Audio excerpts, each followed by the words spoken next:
Well, welcome to everyone.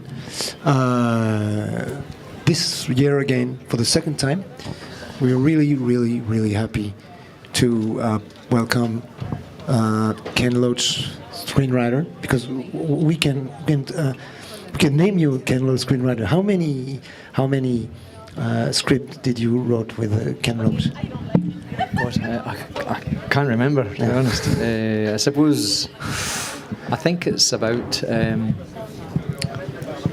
we've been working together for 25 years, and I think it's maybe about 14 or something. Yeah, 14. Something, so I don't know, I'm not exactly sure. So he's really Ken Loach, screenwriter. It's Paul Laverty. Yeah.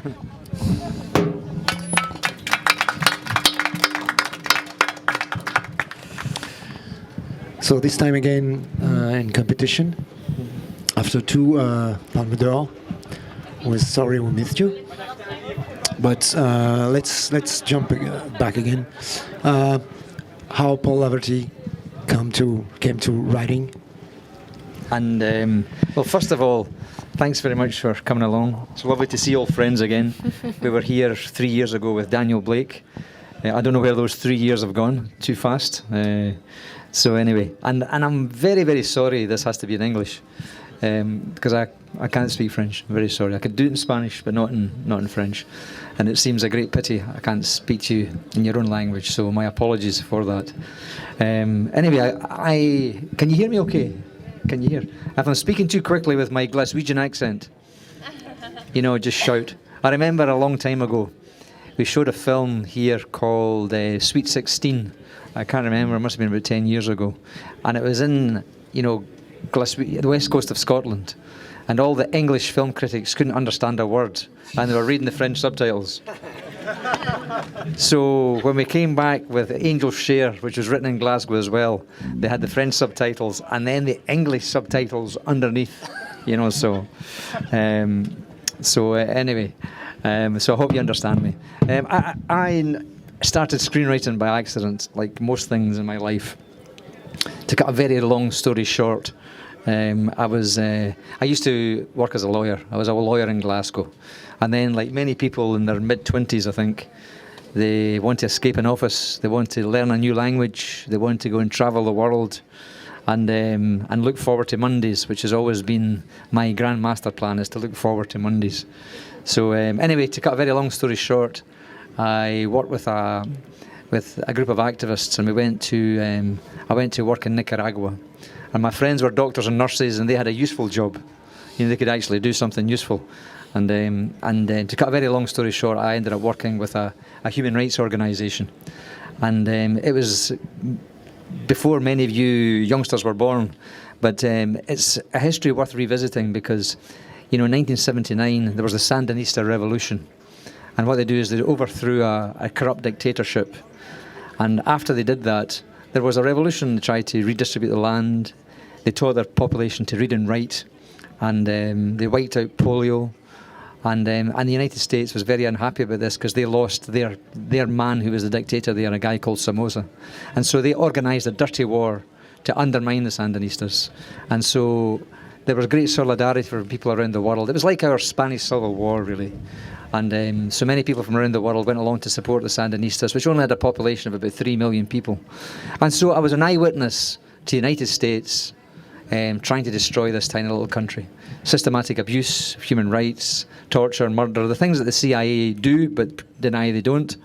There was economic warfare as well, embargoes that put pressure on the IMF and the World Bank to undermine Nicaragua. So I suppose I was an eyewitness to how a little country was totally and absolutely destroyed.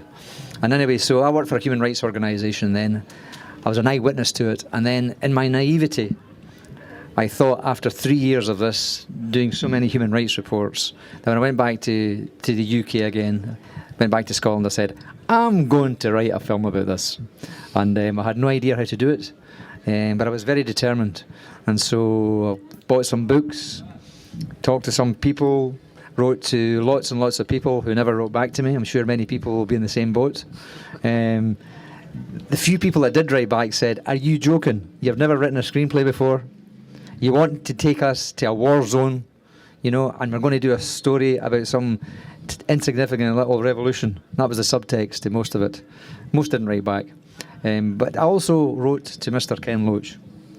And so I prepared an idea for a story and I sent it off to him. And one day I was doing the dishes and he phoned up and said, "Do you fancy a cup of tea?"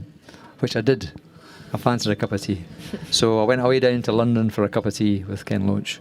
And that was the beginning of a long relationship, really. To cut a very long story short again, it took 5 years from then to made the film. But we made a little film called Careless Song with a lovely actor called Bobby Carlyle. And it was a story about a bus driver who meets a Nicaraguan refugee in Glasgow and they go back to Nicaragua.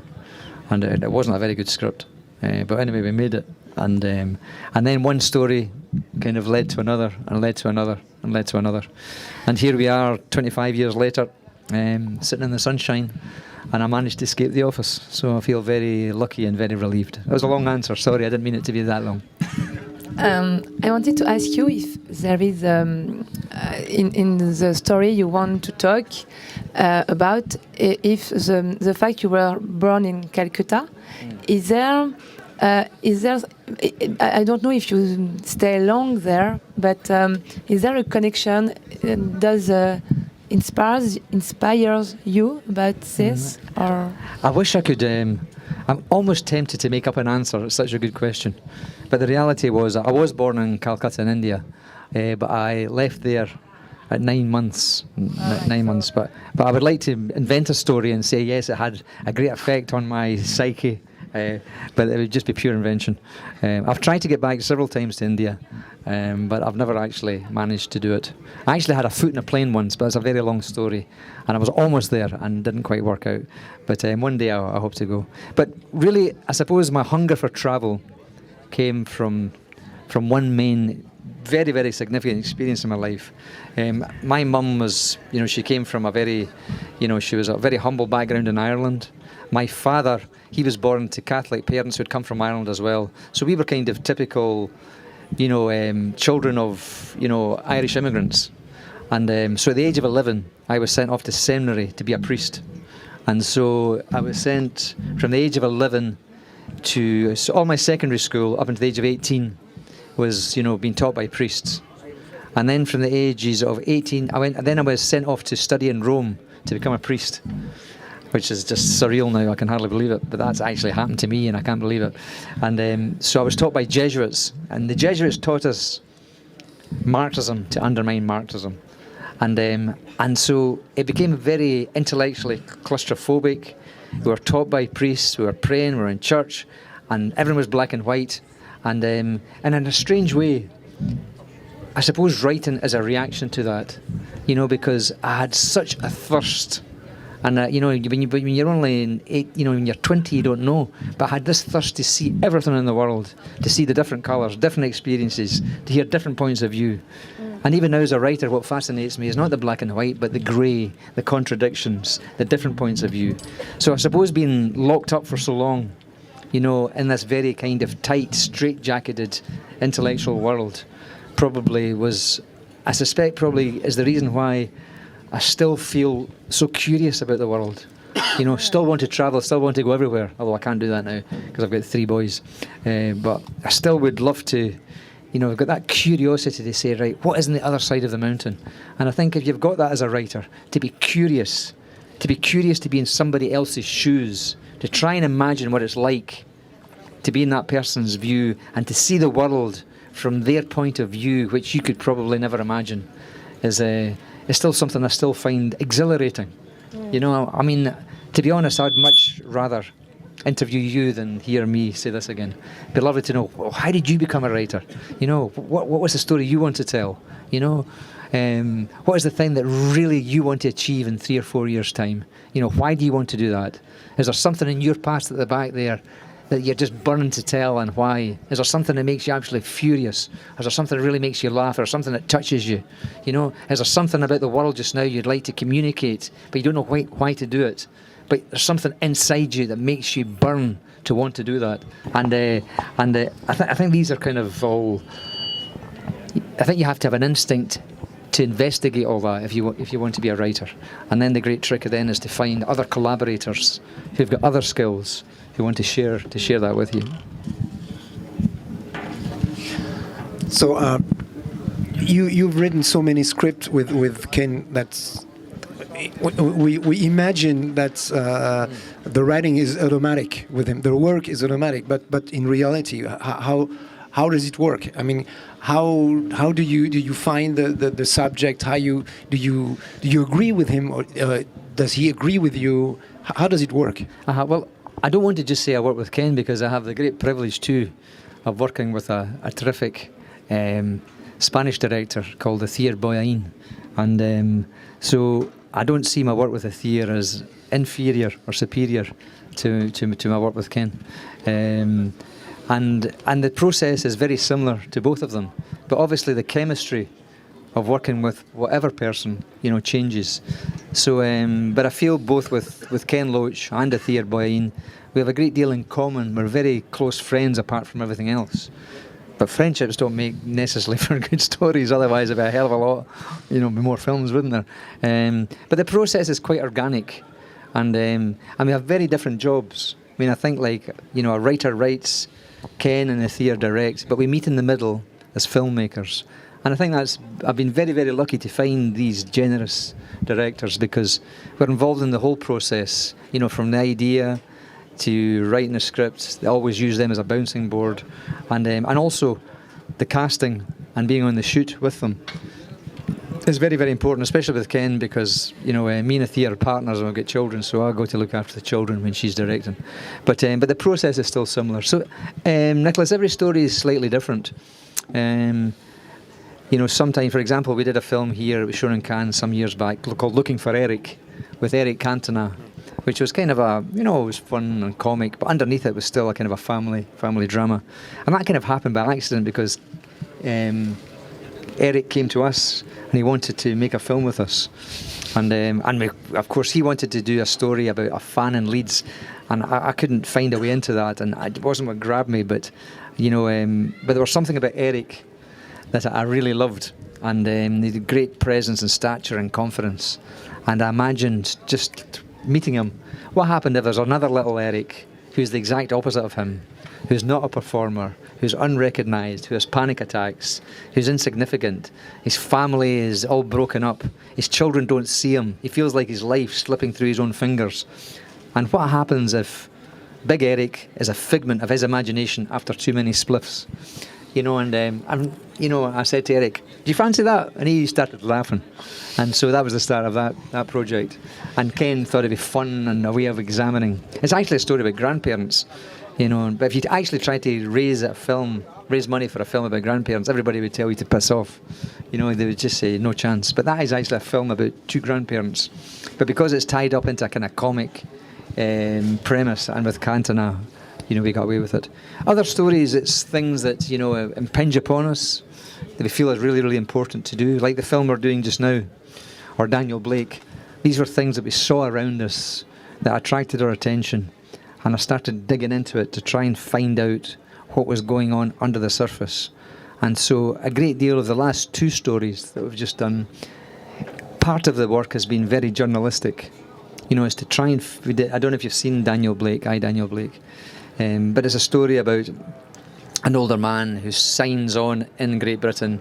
He gets caught up in a Kafkaesque world of bureaucracy inside the welfare system. And really it's how the man is destroyed. But underneath it was great cruelty by the state. They wanted to make people's lives very, very difficult, so they accept crappy jobs. It was against the backdrop of austerity and financial cuts. But you've got to do the work to understand what's going on underneath.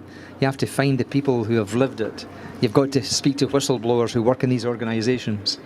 And so you have to kind of break it down and understand the big picture. Then afterwards, what you have to do then is forget it, and then create characters and tell a story and try and find a simple line all the way through.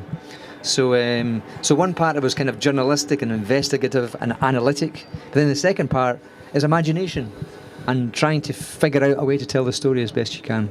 And so me and Ken I like to test the idea by putting things on paper, suggesting the characters, the premise, the essential conflicts, an idea of the narrative, things that might or might not happen. So it's like it's a big splashing out of possibilities, and then I like to talk about it and think about it, and then if we feel we're in secure ground, I might do some more research, and then I'll just go away and write the screenplay. Try and write it as quickly and as much peace as possible. Just do that by myself, so that you feel like you're living it, so you're almost watching the film unravel before your eyes for the first time, and then I'll just show that to Ken, and then we just try to be our own toughest critics.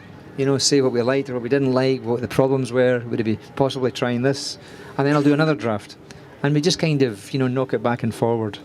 But and I would never ask him to direct something he didn't feel secure in, and Ken never tries to force me to write something I don't believe in. So it's that's why I say I write, he directs, and we meet in the middle as the filmmakers, and our loyalty is to the project, because shooting a film is the art of the possible, and if you try and do things that are too complex or just far too expensive, it's pointless. I've just done a film with Ethier Boyain about a Cuban ballet dancer called Carlos Acosta. It's called Yuli, and it's going to come out in France, I think, in the summer. And it's this is the first time I've done an adaptation, but at one point we didn't have enough money to do the film that we wanted to do. So I said, right, okay, change the ending. We're going to cut £1 million off the budget, and then we're going to do that. And then what we tried to do was to turn that into an advantage. So instead of having the big giant kind of plans that we had for the end of the film, you have to find something more original, more subversive, and much, much cheaper. And sometimes it's an advantage, and I think it helped us a lot.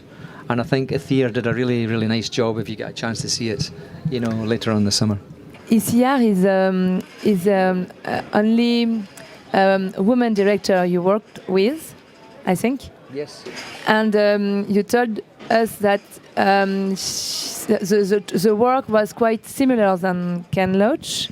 But is there a difference to work with a woman than a man as a director, a female director? Is it? I don't know how. I don't know the answer to that really. I mean, she's a different person, and obviously I think gender makes a big influence of people's experience and how they work. But the process is very, very similar.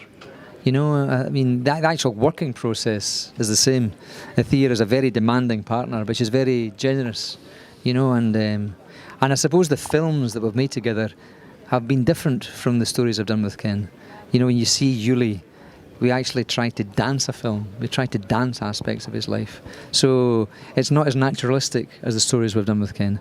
And we also did a film called También la lluvia, Even the Rain, that was shot in Bolivia, and that was going off into the jungle and dealing with 500 years of exploitation, and so I don't know if Ken, I mean, he's got great physical stamina, but I don't think he'd have, he might have done it when he was younger, but he's not going to go to Bolivia in the rainy season in the jungle, at his age.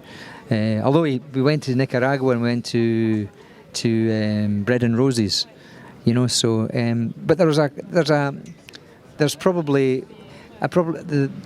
the style of films I've done with Ethier have probably been less naturalistic, and it's nice to try other ways of doing things. With Yuli, for example, because it was a biopic, I told Carlos, the wonderful Cuban dancer, I didn't know if I'd be able to do it, but I went out to Cuba and I saw the dancers, and they just took my breath away. One day one was having a cigarette, and she had a cigarette in one hand, and in her right hand she had her leg up to her forehead like that, holding her leg. And I thought, Jesus Christ, that's unbelievable. You don't talk to people like that. And then you saw them dancing afterwards. And they were so... What struck me was just the discipline and the hard work. They were all sore, but they practiced and they practiced and they practiced. And then I saw moments of beauty. And I thought, this is like watching Champions League. How crazy not to use this beautiful, beautiful possibility. And I said to Ethier, let's dance Carlos's life. So some is naturalistic, but some goes into dance. And the beauty about the dance was that you could be suggestive, it could be more abstract, but not so abstract that you just see a spectacle. So the secret was if we could try and adapt dance with all its abstraction and suggestion, but still serve the story. So it became like trying to use a whole different vocabulary we hadn't tried before, and that's what made it exciting to try and do. So but that was it's just and also I suppose with different personalities, we've all got different obsessions, and this particular film that we're just going to present now, called Sorry We Missed You, I mean, that's a particular obsession that both Ken and myself have, about the world of work, which affects every one of us. After 25 years as writer for Ken Loach and other directors, what did change for you as a screenwriter? Is it easier? Is it always hard, or what did change in your work? The biggest change is bloody children. Yeah.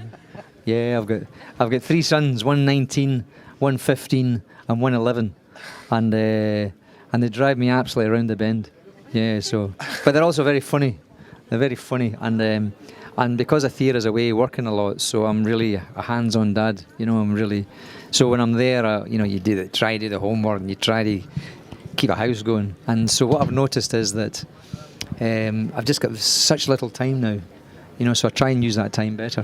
So actually, that's the biggest difference, is trying to do what many women have done in previous generations, balance and work and children. So I'm always held that in absolute amazement. And I think, so that really is honestly the biggest difference. I suppose as you get older, hopefully, but I'm not sure about this, you begin to, you search for other things, I think. You're searching for more complexity, sometimes in a more simple fashion, but you want to go deeper, I think, because you've had more life experience, but also it's very hard to reflect on the changes in yourself, isn't it? I suppose when you get older, you try to see more connections with things, so I think that is one thing. And also, hopefully, it's a great privilege to make films. I mean, it's an amazing kind of privilege, to be here, to present the film to the world like this. And so I never ever take it for granted, and it's a massive effort. So you always want to try and do something that's worthwhile, not to waste the opportunity, not to do something in automatic pilot, not to do something that doesn't stretch you. So I always feel like you really, really have to be rigorous and try and build new horizons for yourself, so that you're not being lazy. And that's the beauty of working with a wonderful collaborator like Ken, and Athir. They're both very demanding. They're very, very, they're very demanding because they're just so smart, but they're also very, very generous. So it's always good to work with smart people. That helps. Do you think through the years, the collaboration with Ken Loach is, are you asking more than before, and does he asking you more than before in the work? It's very hard to know, really. I mean, when I started off, I was so naive. I just, it wasn't my world. I didn't know, so I was kind of, I was just following instinct and trying things out, and I made lots of mistakes. Sometimes it was too complicated. And a great lesson I learned from Ken and one of his friends was a guy called Roger Smith, who was a script editor, who was a lovely man who Ken knew from university, and Roger had written a lot of screenplays himself, and plays, and produced plays. So both men had, and they're all both steeped in Shakespeare and the arts and literature, and they're men of Renaissance men in a way. They've read a lot, they're interested in lots of things, and they're 20 years older than me. So I learned a lot from just listening to them, and so at the beginning I just try to listen, try to learn, but also try to be true to my own voice, and I've never been scared just to try something, and Ken is one of these remarkable, he's like a good football manager. You ever seen those managers at the side of a football pitch? Sorry to go back to football, I know this will bore many people to death, but you see those managers screaming and shouting at their players, and it always strikes me as a kind of remarkable stupidity, because if you shout at a kid and try them to get to do what they can't do, it's humiliating, isn't it? Because they just get angrier and angrier, and the kid just loses more and more confidence, and you see managers doing that, you see bosses doing it, You see fathers doing it to their children, you know. And I think what you have to try and do is see what they're capable of and have some sense of that, and then give them confidence to fulfill that talent. And Ken is a master at that. And I think it's because he's very, very humane, and also I think it's because he's really smart. You know, because I remember once watching a theatre play being rehearsed, and it was a director who was getting angrier and more frustrated. And I think it was because he'd lost confidence in the play, and he was trying to get the actor to do something that was just impossible. You know, and it was just excruciating. I mean, maybe you've seen that. You must have seen that in your own lives at some point. You know, and people flower when they've got confidence. You know, when they feel secure. That's when people kind of grow. And I have to say, Ken has just been a remarkable encourager, you know, and to have a crack at something. Because at the beginning, I had no idea if I could do it, not a clue. And still now, when I sit down to write, I feel like, Jesus, will I ever be able to do another one? I really honestly sit down and you feel like it's a mountain to climb. How many of you are screenwriters here, by the way? Hands. Oh my God, aye, well. Yes, well, see, that's... I don't know if you had that. Maybe you're much more confident than me, but I sit down and go, holy shit, you know? You know, and then in a way, I think you have to just... I mean, I remember reading an article many, many years ago about the human brain, how many tendrils and synapses and neurons and, you know, things that go on in the brain that are beyond our control. And in a way, I think sometimes you just have to relax and not be too over-intellectual about it. And I think if you've got a quirky brain that suits a writer, you've probably been attracted to that. Your brain makes funny jumps. You know what I mean? Just like when I saw Eric Cantona, I had a terrible flu. And I remember a great goal he scored against Sunderland. And it just popped into my head. And he did a lovely 1-2. And he looked up, and there's 50,000 in the crowd. And he just chipped the ball, and it went into the corner. And I mean, it was sublime. It was a moment of genius. And it was body and intellect, you know, and personality all in one moment. You know, and then he stuck out his chest like only Eric Cantona could. And he turned to the four corners of the pitch, you know, and... it was just like an amazing image. But in that same moment I told you about, the little Eric, I saw a skinny wee guy and, you know, losing confidence. Nobody would listen to him. He was just like falling apart. And I said, what have they come together? Now, I don't know where that, you can't teach that. It's just a thing that pops into your head, which is totally stupid. And then you think, well, it is totally stupid. But then we told a story around it. You know, so sometimes you just have to trust your instinct, you know, and then say, well, maybe that might work, and just to try it and to see it, you know, and so trust the connections. And this is sometimes I've read that, especially the Americans do, and this is, I've got a great respect for, you know, some American scriptwriters, so this is not seen as a criticism, but I've read that sometimes what they like to do is do a 200-page treatment before they write the script. Holy shit! You know, I mean, you have no energy left by the end of it, you know? And it'd be so fucking boring doing 200 pages and then getting it back down again or doing a treatment. I mean, that would kill me. I'd jump in the bloody sea. No, it really would kill me because all your energy's gone. 200 pages later, that's it. Fuck it, somebody else can do it. You know, I'm not, you know, the 200 pages down to a 95-page script. You know, but if it works for them, you know, that's great. I've got no criticism. But sometimes then I think it might work like clockwork. But you know, sometimes if you see something that works like clockwork, it's like watching a clock and it's just really boring because there's no surprises. So what I like to try and do is something in between, you know, is to have some sense of the characters, try and do a history to the characters, because that can help you later on. Because it's great when you get surprised, like you get ambushed by a character. And I think, but if you just go off following every daft notion that came into your head, you know, you'd end up with a total mess. So what I try to do is you have some strategic sense of where you're going, what is underneath it, but because you've lived it for so long in preparation. So I think when there's moments like that might take you by surprise, and I think these are the moments in the film which can touch you, because sometimes it might seem counterintuitive. If you're just doing the 200-page treatment line by line by line by line, you know, you might not go there. But if you leave a little bit of space to be ambushed, I think that's probably useful. But having said all this, guys, I hope you don't treat this too seriously, because I think everybody has to find their own way. So, you know, I remember, you know, listening to writers in your position, you know, and being kind of fascinated by how they do it. And some things made sense to me and some things didn't. So if it doesn't make sense, you know, rest assured it doesn't make sense. You know, it might be different for people from different generations, different cultures, different gender, different ways of looking at the world. So you have to find your own way. So I always treat everything that another writer says with, do you know the expression, to treat it with a big pinch of salt? No, not to treat it too seriously. I know it's difficult to talk about the story of the film, but that is in Cannes now. But I wanted to ask you a question about the Gilets jaunes, the yellow blanket. Is there a connection or something that could be tell about the story and what's going on right now in France? Thanks for that question. I think it's very interesting.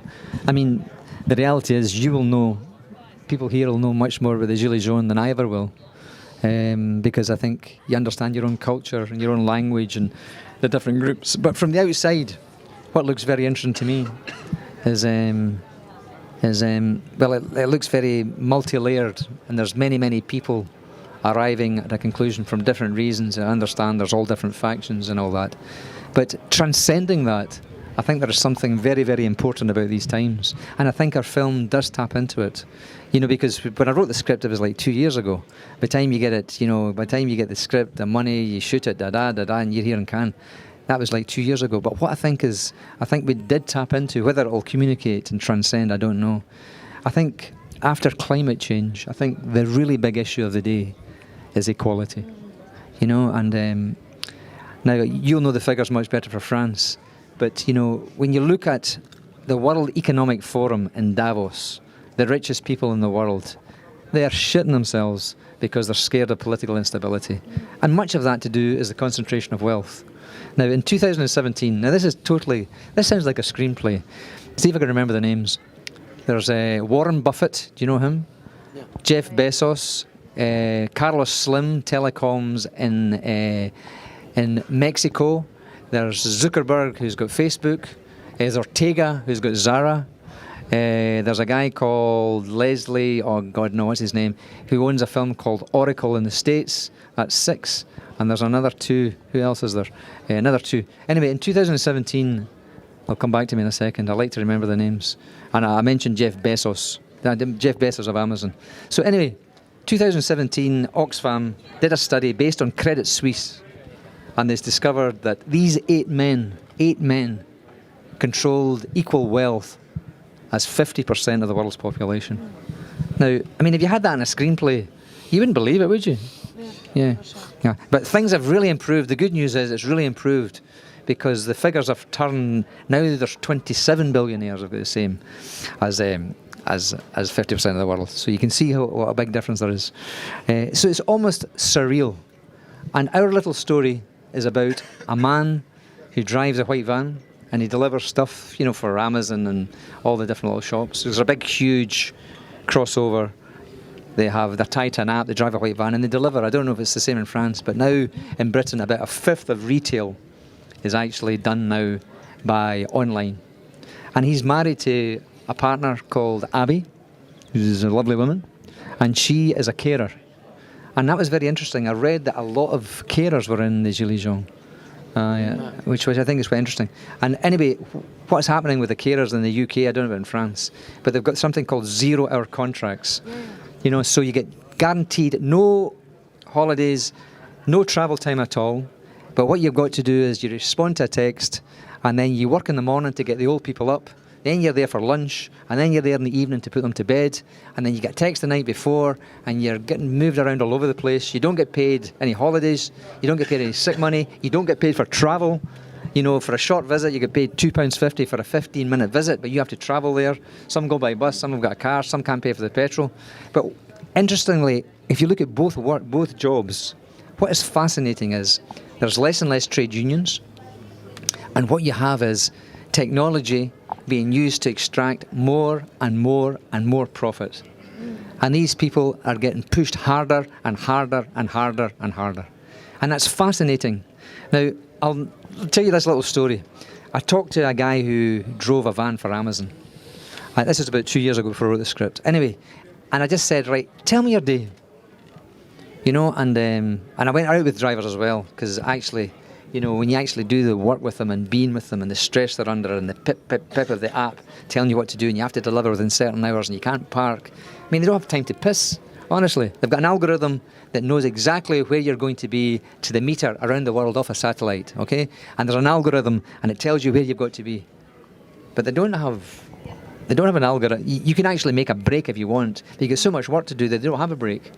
So what they're doing is they're just rushing all over the place.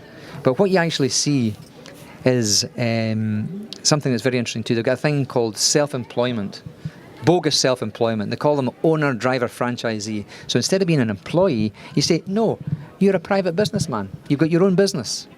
Absolutely beautiful. It's like, you know, the magician's trick on the street, you know, with the 3 coins. Because you're saying, right, okay, you pay for your own holidays. You pay for your own van. You know, you carry all the risk. And what you've seen is a massive transfer of power into more and more concentrated hands. And then they try to say, well, this is being an entrepreneur. You're now a businessman. So you carry the risk and the weight. No minimum wage, no nothing. So these people drive themselves into the ground. And so what you see is this great contract because they change the narrative. You know, and I think what's happened is more and more people now working, certainly in Britain, and also, and this is very, very interesting, in America too. There was, I hope you don't mind getting too technical here, but there was a very, very interesting speech 3 days ago in London by Sir Angus Dayton, who is a Nobel laureate of economics. I think he teaches at Princeton University. And he said, for men in the United States who haven't got a college degree, their wages are now been stagnant for over 50 years. All right? And now for the last 3 years in the United States, life expectancy has gone down 3 years in a row. That hasn't happened for over a century. All right? Now, what do those pictures tell us? It tells us that more and more people are working harder and harder. They see more concentration of wealth. We see Jeff Bezos, who is now deemed to be this wonderful entrepreneur, you know, extracting more and more profit all of the time, pushing people harder and harder and harder. So is it any wonder that so many people just say, we are absolutely screwed here? Those politicians are in the pockets of these corporations, have got more and more power and influence. Okay, so there's an anger and a fury, and they're feeling that their rights are not met. And you can actually see now in the UK, I don't know the figures are for France, but there's 14 million poor in the UK. 4 million of those are workers, you know, like, but seriously poor. And then there's like 4 million children living in poverty as well. The rise in food banks has gone massively high. So what you see is people who are scared. There's precariousness. There's insecurity at work. They get a text the next day. They're humiliated economically. And out of that comes great anger. So our little story is a little family story. It's not less big, grand stuff, but it's grounded in that grand narrative. Because a story's got to be a story. And so it's a little intimate story of Ricky, who drives a white van, Abby, who's a care worker, a 15-year-old son called Reese, and Liza Jane. And the reality is, because these people are working so hard, and they're coming back so late at work, they hardly see their children. So although it's one tiny little family, I hope it taps into all those big things we have. And I suspect, and you'll know better than me, whether that taps into the frustration that many of the Gilets jaunes have as well. I don't know, I'd love to know what... This could be much better if this was a dialogue instead of me going on and on. So if anybody wants to say anything about that or has something to say, not a question, wants to say something, you know, please stick up your hand and give you the microphone.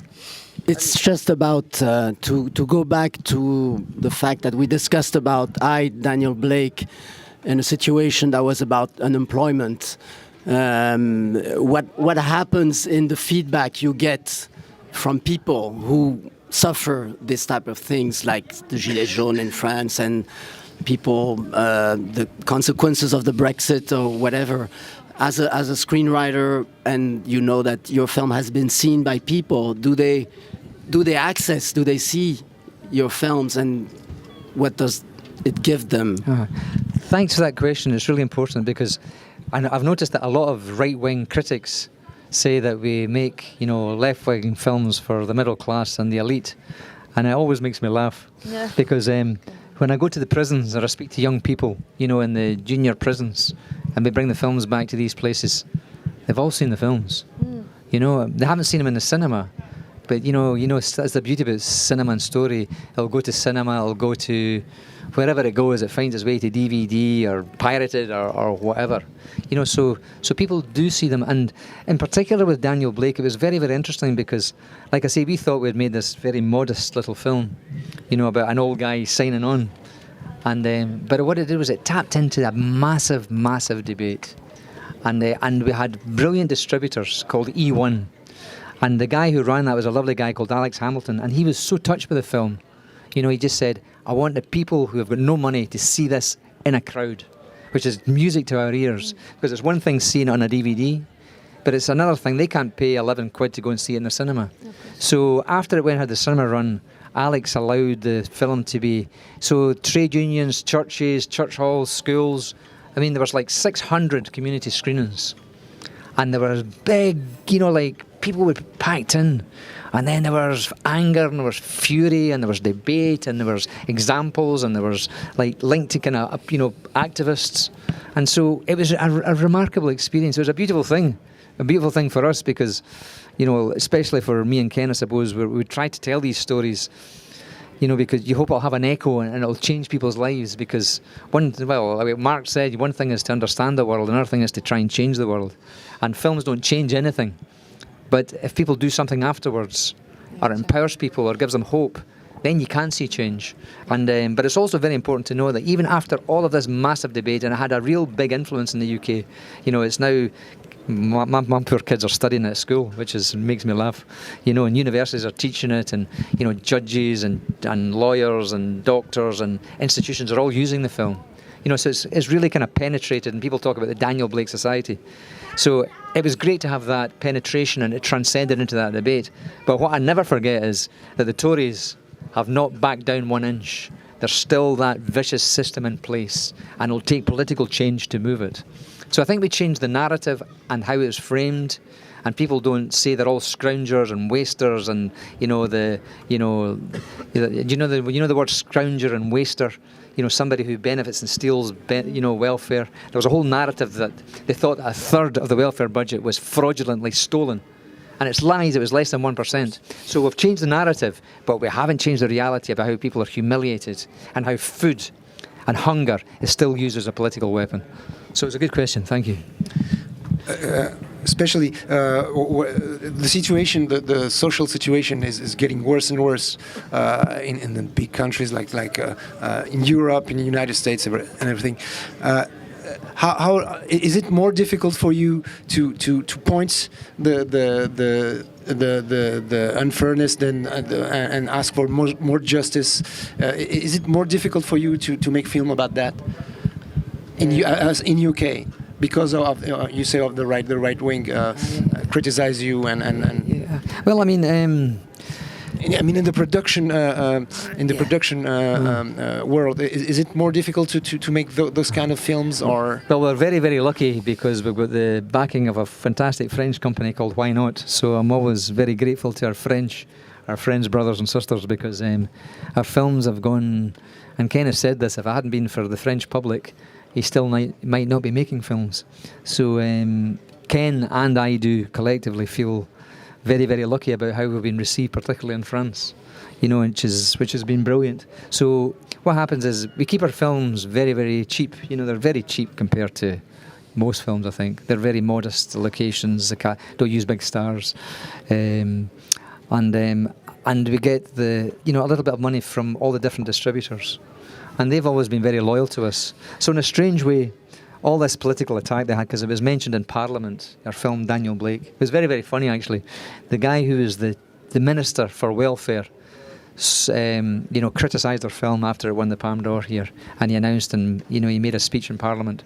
Then people asked him, well, have you seen the film? Which is always an advantage to comment on. It's like reading a book, isn't it? You know, it's very. So anyway, he says, I haven't seen the film, but I've seen a trailer. I've seen the trailers. Yeah, aye. Seen the trailer. It was very funny. There was only one trailer, so he must have seen the same one again. I don't know. So he was, and then a whole bunch of right-wing politicians started criticising us. But it was absolutely hilarious because every time they said we were lies or exaggerating, social media were bombarded with hundreds of thousands of similar cases that were even worse. Because actually we made the film not to be, in an extreme. He was actually very modest. There was people dying of hunger and people with mental health problems, and there's crazy stories we have told. So every time they said it, wham! So they stopped talking about it. So in a strange way, it actually helped us. So I don't know what will happen with this one really, because a film, you never know how it's going to go. You don't know if it's going to be ignored. It's really funny because it's a bit surreal. I remember being here with you, with Daniel Blake. Yeah. And I remember having this conversation with you, and we said, "Well, who knows? It's about an old guy signing on." And I don't know, and so it might very well this time might be the opposite, So that's the funny thing about stories. Nobody can really quite tell. And you told us that you are involved in each step of the film making. Are you present on the set, and how does Ken speaks to you? How he asks your advice, or maybe how does it work? Well, Ken he's one of these characters who, like some people don't want writers about. Just they get the script and then they give it to another writer, and I don't know how that works. But for us, it's very organic. And he's a very inclusive man, really, and I suppose because he's so confident that he's not intimidated by the presence of someone else. And also, we're just great mates. We have great fun. Most of the time on a set, I do absolutely fuck all. I have to admit that.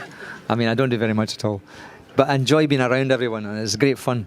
But a lot of the time is sometimes you notice something, and what is interesting is because we shoot in sequence, you can maybe suggest little cuts or tweaks here and there because we shoot in sequence. And what's very interesting is at night time we talk about it, and we said, well, have you noticed him? He's funnier than that person is. Maybe change lines around, or this works better, or maybe we should cut this. So it chops and changes a little bit, but not that much. And but also it's nice to be around and just give support, and some scenes there's so much going on. And sometimes it's handy, Ken says, to have another pair of eyes there, just to, keep an eye on this or keep an eye on that, what happens here. Because we don't use monitors at all, there's no monitors at all. You just try and watch what's going on. Ken doesn't like monitors because we should just be concentrating on the people there and trying to make the actors feel comfortable and everything. But he's so generous that he's not a guy who's intimidated and he wants you to be part of it. But what is key as well is when we're doing the casting, Ken always says, after doing the script, the next most important thing is the casting. So what we do is there's a lovely casting director called Colleen Crawford from Scotland, a friend from Glasgow, and she's got a great eye and sees things. And then we just see as many people as possible, some who are actors, some who are non-actors. And then we get a list, and then we get a smaller list and a smaller list. We do little improvisations. But Ken always wants me to be there with him because it's in the process of doing the casting. Because he always says, what we're trying to do is give flesh and blood to the script as best imagined. And then, but in the process of seeing different people, you actually refine the character. Because in this particular case, we saw a lot of people who could maybe do one little bit or were terrific in this, but then they maybe didn't have another quality. Or someone can be very funny, or someone who can be really, really smart, but maybe they just don't touch you as much. And again, it's instinct. And but that conversation that we have together just helps us refine the character, and we just try to come to a conclusion about who might best do it. Now in this particular case, I don't know if you'll get a chance to see the film, but the woman who plays Abby, she's an assistant in a school, and she works with kids who are who need assistance and don't turn up or are in trouble, and their parents are and so there's something incredibly just generous and kind about her, and it's not an act, it's who she is. You look at her and you just know. And you speak to her, and you listen to her, and there's just something about her, And it's almost like so. And she'd had one or two little lines as an extra, on a series in television, but she's never done a main part. But I mean, I love her performance because it's not a performance. It's almost like everybody she just goes through it. She sails through it because she's so unself-conscious, but she's so herself, and I just love her generosity, but. Not many other people would take that chance, because a lot of people would panic and say, oh no, what happens if she doesn't, freezes? What happens if she doesn't, 2 weeks into it? And Athir did the same thing with this little film called Yuli. We found a little kid, you know, and he was just brilliant and sparky. And we was going, oh God, he's never done anything before. What happens after 3 days and he just disappears? Because it happened to her once in a previous film, you know, but she took the chance with it. You know, and I love it when you have directors who are brave like that. And I love it when you can feel part of that decision, you know, and that's the beauty of working with friends. If you can, I know and so many of you are writers, if you can find someone who you can share that burden with, that you can encourage each other, because so often with a film, it's like a force of will, isn't it? You know, it's just in your head, and there's millions of other stories out there. So you've got to be so determined, and you've got to do it. It can seem like a mountain. You know, and I mean, I've known some friends who have been fighting for 20 years to get their films made and they still haven't got it done. And it's heartbreaking. And the big difference, I think, is if you can find, you know, key collaborators so you can encourage each other who have got different skills. So we've been very lucky with Rebecca O'Brien, our producer, and Ken, the director, and me as a writer. And so we've got this little company together, and it's just 3 mates that got different jobs, but we all try and encourage each other. And it raises everybody's spirit, if you can do it. And good luck. Is it? Oui, oui. Non, pas encore. On a le temps.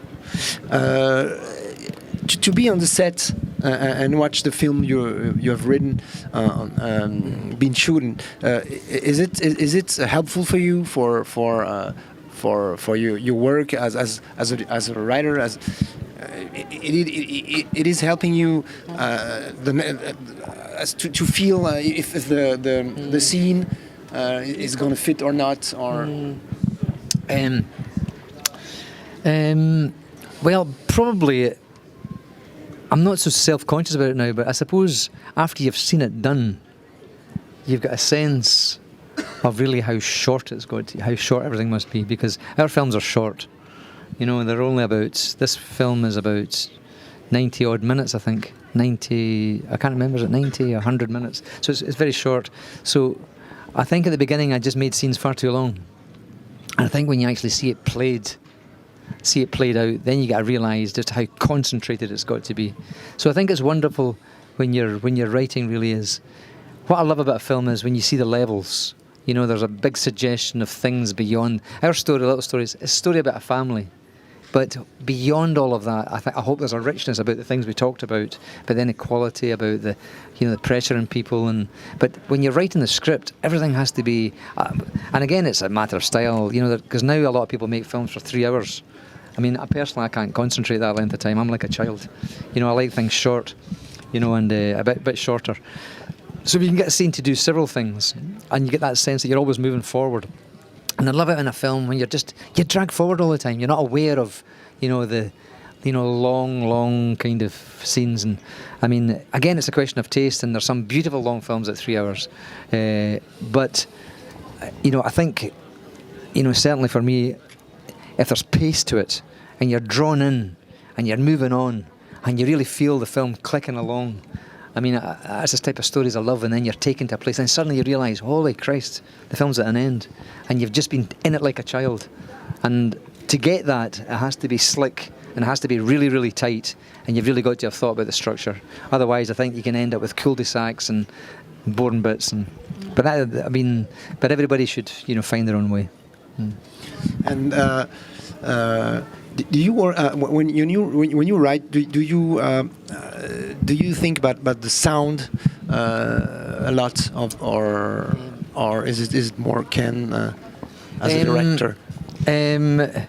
Well, yeah. Well, I think when you're writing, you have to try and imagine everything, really. But in this particular film, and Daniel Blake, I mean, I was very open to the idea of having no music at all, because I just thought the reality was so kind of raw that I didn't want it sweetened up at all. So in this particular film, the irony is we work with an absolutely brilliant composer, George Fenton. He did the film Gandhi, he did a lot of other films where there was much more music. For example, when I didn't write the script for this, Land and Freedom, George did the music for it. And the music from the Spanish Civil War raises the whole film. I mean, it actually just makes it soar, and the film would not have been half the film it was without the music. But with Daniel Blake and this one, Sorry We Missed You, we really imagined to be very, very minimalist. So sometimes there's just little sounds and echoes, and just to give a kind of a sense of an atmosphere to carry along a little bit. But you know, so I was very aware of it, and we both shared that we didn't want it sweetened up by the music at all. You know, so I think you have some sense of that. But also, I leave things open to another great talent. And in the film Yuli, we were particularly lucky to work with a brilliant Spanish composer called Alberto Iglesias, who's done all the Almodovar films, and he created some absolutely remarkably original music, you know, which is brilliant, and it raises it much, you know, because in this film, I imagined scenes told by dance, so I suggested what that might be. Then Ethia had to work with a choreographer. And then because they needed a choreographer, they had to compose the music. So it was just suggestions, but they had to bring their talent and vision to make that, you know, it's one thing to do it on a page, but to actually get the dancers, get the music and everything to come together, and then to film it so that it feels seamless, you know, so that it weaves in and out naturally. That was a huge, huge challenge and very, very difficult. You know, so that's the beauty about film too. You rely on so many other talents. You know, the DOP, the musician Alberto Iglesias, in the Yuli film, choreographer, and that's what makes the medium that we work in so bloody exciting. I mean, it's such a privilege to work with all those different elements. And when you were writing, do you have already the music, or is the music composer is coming later? With Yuli, the music had to be done before for the choreographed scenes because I had to practice it before we shot it. But with Sorry We Missed You and how we work with Ken is we just let George Fenton come in and just watch the film and just let him sense it, because he's got great instinct, you know, and he understands our sensibility too. So they come in at the end, and Ken does that with George. You know, so I'm not really involved in that, but I've got great respect for how they do it. But in this film, you'll see the music is very minimalist, which we talked about beforehand. Yeah. And you talk about being in the editing room. How does it sound for? How is it for a screenwriter to watch the script on the screen and see what's wrong, what's good, and hear the directors, no, cut that. Well, there's no great surprises really, because you're in the process all the way through. You know, there's you know, me and Ken have gone through the script 1,000 times. We'll say, well, this is too long, this is too expensive. You know, we've sat down, we've chosen the actors together, then we sit down and we do the shoot, and we start on day one and we finish. So there's no real surprises, you know, and well, sometimes there's, but not many really. I mean, in this particular, I was talking to the editor last night. You should get him along sometime, Jonathan. God, I should have got Jonathan here. It's a pity Jonathan's not here, Jonathan Morris, who's been working with Ken since 1979, I think. And he's cut all his films. And he's a lovely, very funny, warm man. You know, so going into the cutting room with Jonathan is verbal boxing, because he's just funny. And so he's a great man. Very, very. God, we should have got him to come along today, because it'd be interesting to, you know, for him to talk about this but in this particular film, we actually cut very, very little from the film. You know, as the screenplay. Some of the older ones, you know, more parts were cut out. But this one has been very, very tight. Very tight. When the film is a success and when film is not a success, how does it? How do you measure that? No, not this one. I don't say this one. The previous film. How does it feel after when you write the next film? Does it has an influence the way you write the next film, the success or less success? Let's say. To be honest, I try. For you and Ken, not for me. I try not to think about it really. You know, I mean, just try not to. There's nothing I can do about it. You know, I mean, I'm very glad that Daniel Blake, you know, had this penetration. We didn't expect that, but you can't really expect the next one to match that. But another way, I don't worry about it because there's nothing I can do about it. You know, I mean, I've got enough things to worry about that you have some influence and control. And if you were just worried about things that you can't control, you'd just be a really miserable bastard, really, wouldn't you? You would just be miserable and upset. So I just try to forget about it. And the reality is, Daniel Blake was written so long ago, And actually, this one was written so long ago that really my anxiousness is about the next one, if we can find a way to doing another story. So I try to just keep my my paranoia and my anxiety at a low level, really, because there's nothing I can do about this. The die is cast, People could watch this tonight and then boo, or the critics might all think, oh, here they go again, banging on the same old drum. We've all fallen asleep. They should retire. What I mean? It could be all of this, but there's nothing I can do about it. So my family's here, and we're just going to really, really enjoy it. Have a good drink tonight. We're going to dance a lot. You might see a few kilts from Scotland floating around. So you've got to try and enjoy the moment as well, because it's such a huge effort from everyone there, and we've made it with such close, lovely friends. There's a whole gang here tonight, and it's just we'll just enjoy the moment, and there's nothing you can do about it really. It's like, nothing you can. There's no point worrying about it, Famous last words. What's the next project? Well, I have no idea. Yeah, no idea. Really? Yeah. It's just daydreaming just now. Daydreaming. Yeah. You're dangerous, really? Nicholas. What? Yeah. No, we don't know if we'll. Well, we don't know if we'll do another one really, because Ken is now going to be. He's going to be 83 next month. So he's due a rest. He's still got great intellectual vigour, but he's got a fantastic family, and there's many other things he can do. So he's my friend first. So I'm not sure what will happen. I don't know what will happen. But hopefully I'll keep working for a little bit, yet. I'm 20 years younger, so. And as a screenwriter, not necessarily with Ken Loach, what's your next project? I'm not sure yet. I don't know. I'm just daydreaming and digging around. Okay. Yeah, I don't know what it's like with you in between projects, but there's a lovely moment when you're just digging around and everything is possible, and there's a nice glow because the whole world looks fascinating and interesting. And then as time goes on, you've got to actually do something, and make it focused and choose something. So all of that becomes a little bit, you feel the weight of it, Somebody's nodding there. Are you doing that just now? Yeah, that's good. So at this stage where we're just digging around and seeing what might be possible, because it's very strange. It's a quirky thing, and I think people who because some people say, well, why don't you do something about such and such, because they're following the news. Something's happened last week. People say to me, why don't you do something about Palestine and Israel, after the bombing and in Gaza.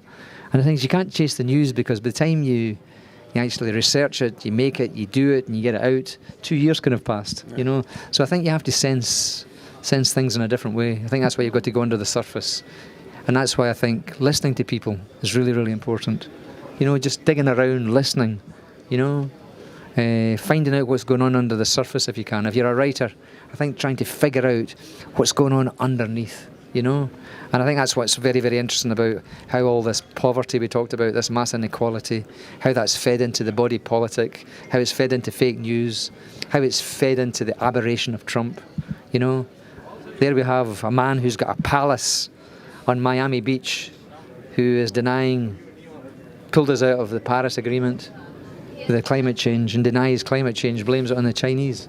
I mean, it sounds so surreal. You can't actually believe it, but the question is, you can get angry or mad at it, but the thing is try to understand, well, why are people voting for this man? Why are people accepting snake oil? Why do people follow these terrible lies? We've got such mass concentration of wealth, so much human misery. These 8 men who have 50% of the wealth of the world's population, but somehow it's the immigrants' fault, I mean, what massive grand deceptions that we live and see through. So the thing is to try and understand it, and try and figure out, why have we got Trump? What has led into that? Why have we got Salvini in Italy? Why have we got Orban, in Hungary? Why have we got all these people who say, you find a convenient scapegoat, and who they pick on is always the poorest? The poorest and the most vulnerable. How did they manage to persuade so many people? That was the real problem. So I think we have to be rigorous. That's why I always think, we have to, as writers and filmmakers, we have to be rigorous. We have to be demanding. We have to be analytical. We have to dig in, try and get the information, speak to people who understand it. Speak to people who lived it. So in this particular story, Sorry We Missed You, the only way to do it was to go out and actually be with the drivers. You know, one thing is for someone to tell you face to face what his job's like. But if you've spent the whole day with him and you know he's been bursting to go to the toilet for 2 hours, that's different. You know, or you see someone drinking energy drinks all day instead of eating proper food. You can see at the end of the day. If you see a guy after a 12-hour, 13, 14-hour shift and you look at his eyes and they're all red, that's different from somebody saying, I'm tired. You know, so I think it's good to see them and to speak to them, to try and understand them, to put yourself in their shoes. Do you think as a writer, cinema can make the world better in a way? I don't know, Nicholas, really. I mean, it's an age-old question, isn't it? You know, can literature or film change anything? I think it can help change. It can help change people's, you know, point of view. It can help the narrative. It can help the discussion. I think it can do all those things, and I think it can help. But it's only one part of the equation. I just told you about Daniel Blake. I think we'll help change the narrative, but we haven't changed the reality. And that means people coming in behind it. It means organising. It means trade unions. It means people being creative, you know. And so I think it can help the debate. You know, in the same way when they did Birth of a Nation many, many years ago in the United States, that helped give rise to the birth of the Ku Klux Klan again. So it can be used for good and bad. You know, so I don't think it's, you know, necessarily read the other way. I don't know. Does anybody else want to say something? I'm talking far too much. If somebody else would like to, we are about to give the microphone. Yeah, I know. But it shouldn't just be a question. If they want to add or contradict or give a different opinion, because it's I don't feel I've got. I'm just trying to express how we work, and that's just, you know, one of many possibilities. Yeah. On va passer aux questions.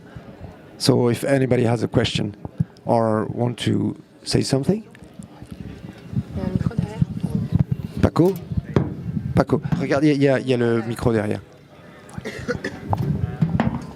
Yes, coming back to what we discussed about the effect of Daniel Blake on people, because it was a success, then a lot of people saw it, and now you say they are teaching that in schools, and it's always important to know that we're not doing that for nothing also, and that the connection with the audience. What I liked a lot with your work is that you get inspired even by actors coming in the casting, and you take that life and make it into a story.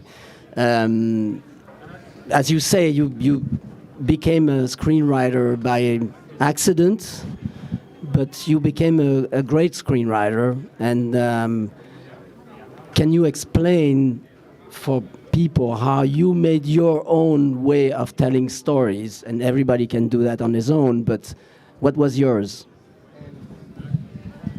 I don't know. I tried to give some sense of the accident by, you know, when I went to Nicaragua, I was an eyewitness and I was drawn to try and tell a story.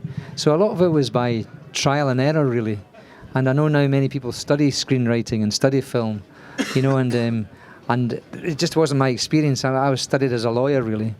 But I think what you try and do is just deal with whatever hand you've been given. I mean, law was a drew great thing. I mean, I didn't realise it at the time, but I think when you study law or practice law, you have to make an argument. You have to be rigorous. You have to have the evidence. You know. Now I know a lot of film is fictional, but I think part of it has to be an argument. You know, even if it's a fictional character or a screenplay is an argument in favour of that person's point of view.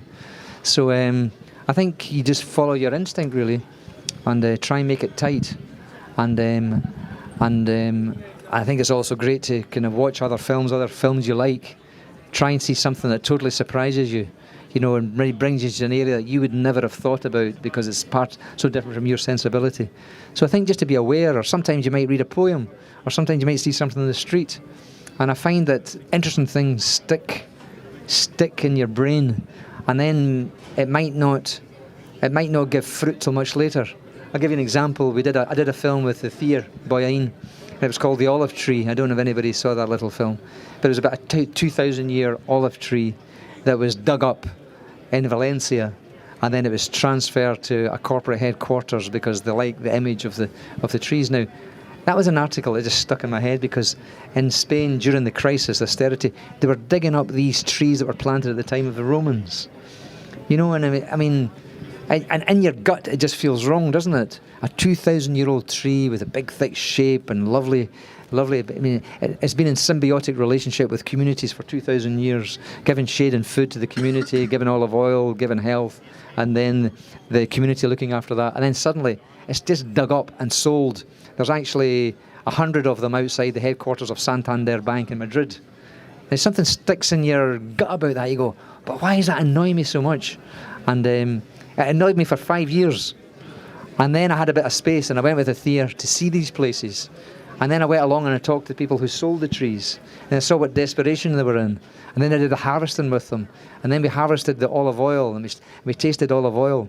But then it made us think about, like, you know, corporate images and you know, what is valued. And then, you know, before we knew it, we had a little story about a grandfather and a grandchild who had a very close relationship with that tree. You know, so I think the way is, I mean, I don't think you can teach those things in film school. I think you just have to be aware and encourage everybody's talent. And then I think the good thing about film schools is you probably see a lot of good films and probably get some good advice. And I'm sure if I went, I would learn a lot as well from people who have got experience in teaching.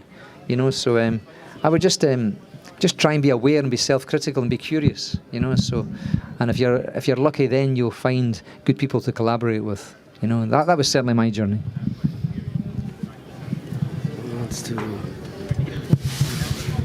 Thanks, Harry. Cheers, thanks.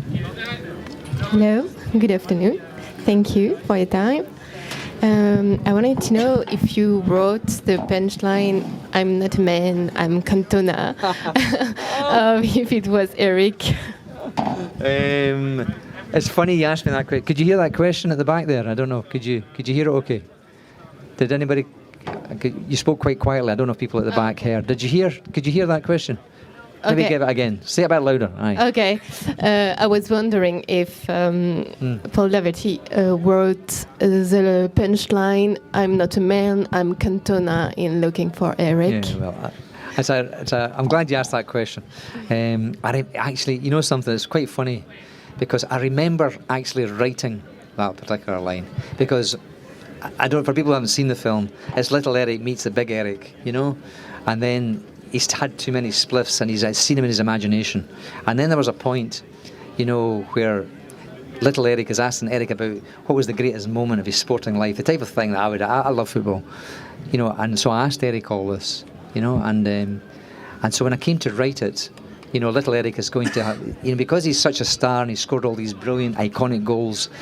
And it's hard for many people of your generation to remember, because he was actually the first big star, and he was also the big star of Manchester United, and they hadn't won the league for years. So when they got Cantona, he changed absolutely everything. He was a mega star in the UK.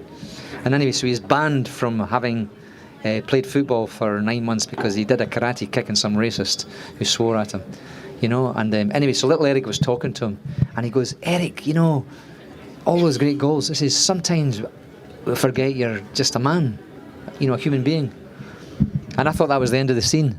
And then all I heard was Eric's voice, "I am not a man, I am Cantona." And then I'll never forget this was much better than winning the Palme d'Or. One day I was watching football, and then it was Manchester United, I think they were playing Barcelona. And the camera went into some of the fans, and they had a big huge sign, "I am not a man, I am Cantona." And the commentator started, you know, he read it out, and he says, "You should go and see that film of Eric Cantona." And then they started selling T-shirts in Manchester United, "I am not a man, I am Cantona." So it came about by accident. Yeah, I wrote it, but I mean, you know, sometimes you're just ambushed by little moments. Yeah, he was great fun, Big Eric. Lots and lots of fun. It's just one of the best lines ever. Yeah. I'm listening to it very often when I don't feel good. It was really. There was another lovely moment with Eric Cantona, because he played football and he was a total star. I remember asking him, "Eric, you know, you've been playing in front of these 50,000 people. You know, you're the star. Everybody sings your name more than any other name, and then you've been banned for 9 months. You know, And I said, you know, and your whole life was dedicated to those 2 games on a Wednesday night and a Saturday. And it goes, all that energy, all that creation, all that, you know, what did you do for 9 months when you were, that was all taken away from you? And he goes, I learned to play the trumpet. And I thought, that's fantastic. And I goes, are you any good? And he goes, no. And then I loved that because then I thought, fantastic. And I said, Eric, I don't know how, but I'm going to get you playing the trumpet into this. But just promise me one thing, that you don't practice. And then there's a scene in the film which I actually love. And this is why I love cinema. There's a film, and he's on a balcony talking to little Eric.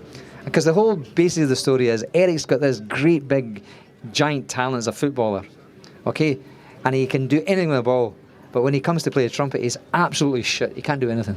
You know, and and little Eric, he's got other talents, you know. And it was a sense of, and then what he does, he starts playing, you know, because the tune the Man United fans was ooh-ah, Cantona, with the, you know, with your national anthem, and Eric plays this all fingers and thumbs, and it is honestly, and it's, to me it's hilarious, and it's a love song to Manchester with this man who is a genius footballer but a terrible musician, and underneath it we're all kind of human beings. Thank you. Right. Thanks, Eric. So it was a lot of fun. And I know he's got a big personality and he looks like a big extra. He was actually quite shy, and he was a wonderful team player, and he was a lovely, lovely man. We had great fun working with him. Very modest with us as well.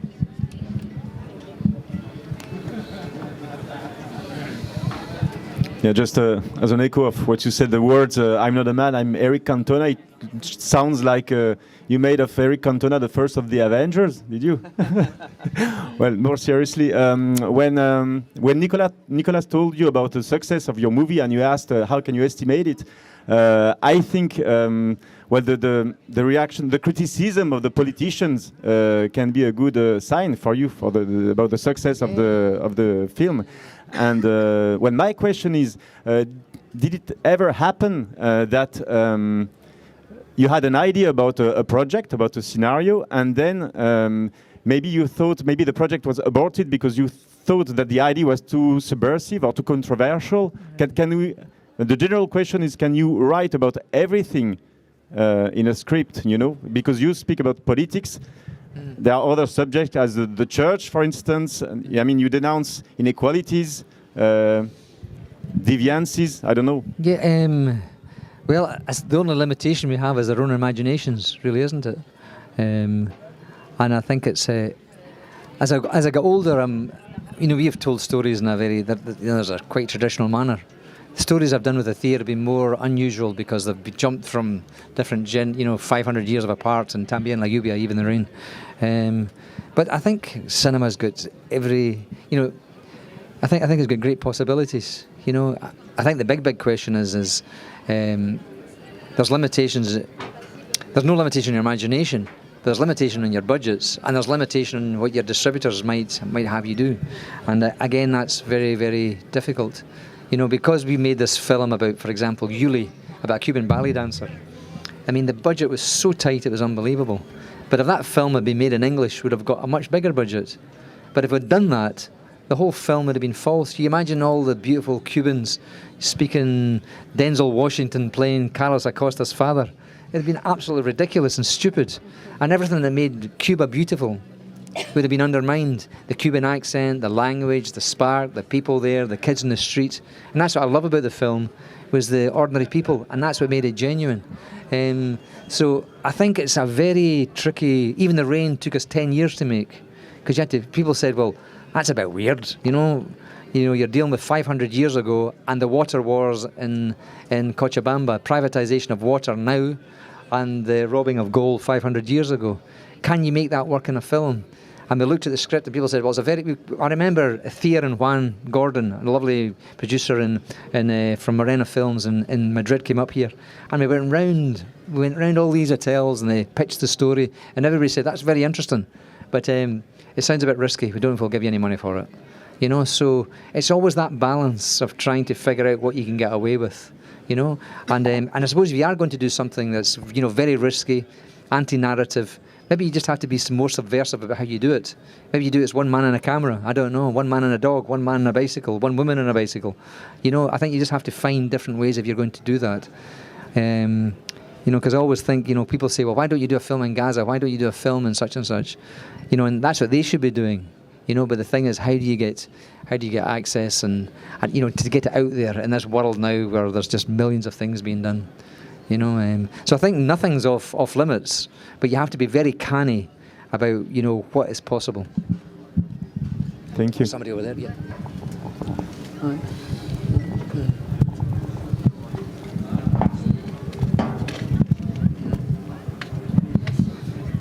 Je vais la formuler. Bonjour et merci. Thank you and good. Je vais la formuler en français parce que voilà, vous allez la traduire. Je voulais savoir ce qu'il pouvait penser d'une politique d'un cinéma qui aurait une vertu pédagogique et qui s'inscrirait dans une logique d'éducation culturelle, mais sociétale aussi. Et je pense, cette question vient parce que, enfin là, je vois sur Twitter que les lycéens de Mantes-la-Jolie, selon l'IGPN, la directrice de l'IGPN, il n'y aurait pas de faute. Les policiers n'auraient pas commis de faute. Mais quand même, il y a eu une rafle, on peut dire, d'enfants qui ont été mis agenouillés à Mantes-la-Jolie et collés la tête contre un mur pendant toute une après-midi. Et je voulais savoir ce qu'ils pouvaient en penser et ce que le cinéma peut avoir comme valeur par rapport à un événement qui est quand même assez atroce. Tu veux traduire? C'est compliqué comme question. The question is, has a cinema of pedagogical virtue, educational virtue? Cinema become a way of education, she was citing an event that happened where the police oppressed some students.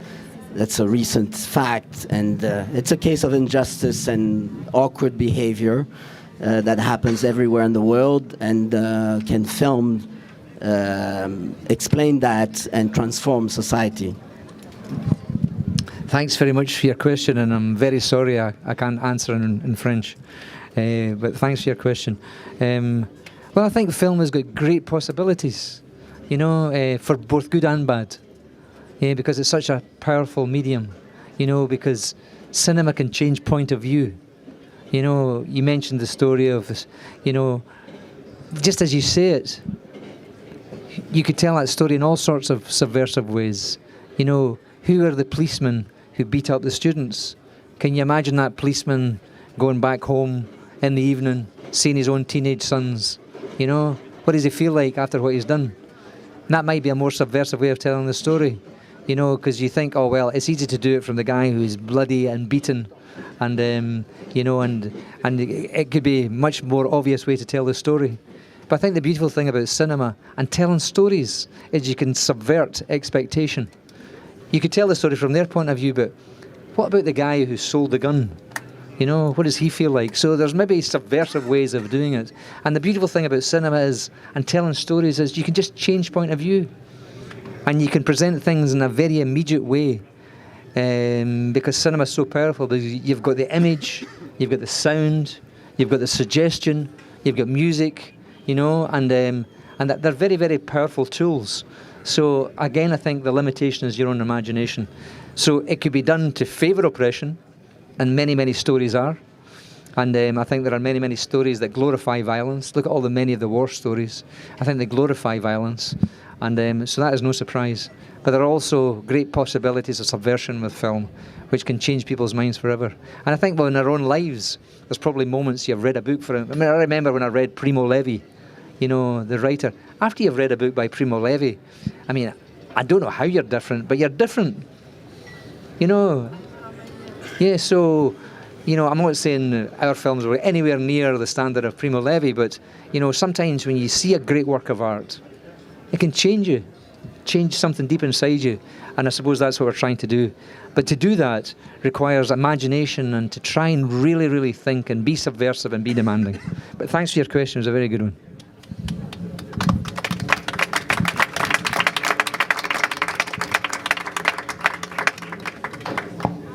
to come back to writing, aren't you interested in writing for the very à la mode series? At least you have time to develop the characters. The question about developing a series. I mean, I'm interested in. I mean, in theory, I am. Yeah, I mean, I think to try and tell a story over 8 hours or longer would be a remarkable challenge. I mean, it'd be a huge challenge, and I think it's something that could be very, very satisfying. It's not something I've done. I've been asked many times, you know, to do it, and I just haven't had the time to do it. But I think it could be a beautiful project if you work with the right collaborators, and you could be what's very, very important to Ken and Athir and myself and Rebecca O'Brien, our producer, is that we have control of the material.